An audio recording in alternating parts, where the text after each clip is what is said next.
Well, Elena is smart. She's tough-minded. She's independent.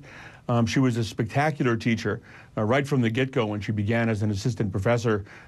She enlivened the students. She used the Socratic method in a very demanding way. She demonstrated real wit, and she was a terrific colleague. I think Elena is a great lawyer, and I think she'll be a terrific Supreme Court justice. Her credentials are impeccable. We've already dismissed the first argument that she's Harriet Mier. She is not. She's very qualified for this position. I'm not saying Harriet Mier is not qualified for certain positions, but certainly not the Supreme Court. As you said, back when Harriet Mier first got nominated.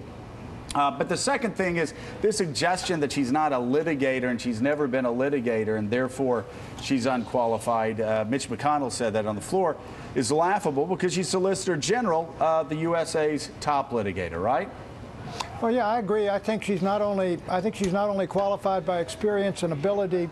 She's an extremely intelligent woman. She wrote very well even when she's in college. And if you're Solicitor General of the United States, I mean, that's a post Robert Bork held, and I don't think Rehnquist had that exact post, but he had another one over there. So, so did Thurgood Marshall. In terms of qualification, I think she's there. She is one of the brightest legal minds that I've ever run across. I had some 45 clerks that were all great. We were a feeder court to the Supreme Court, so we had lots of applications. But the first time I met Elena, you could tell that she not only knew the law, but she was comfortable about her knowledge of the law. She didn't have to jump out of her shoes to tell you how much she knew. She could listen to the question and think about it and come up with a thoughtful answer. That's very important for a justice. You know, she's very bright, and I think this has been said, but I think it's an important thing to emphasize. She has a great amount of intuition about human nature. She's very psychologically astute, and I think that she's a very open person.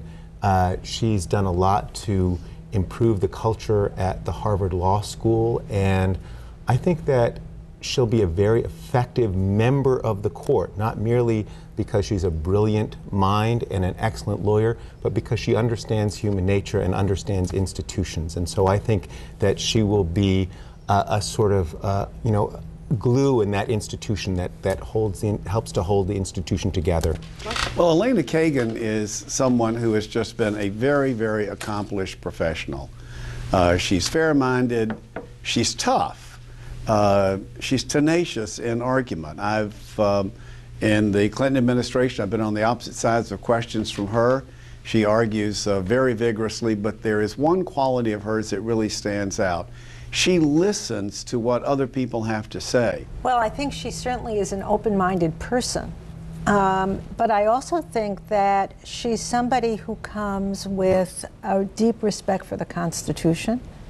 She cares about the precedent. She looks and listens, and I think at the end of the day, that is what people are looking for in a justice on the Supreme Court.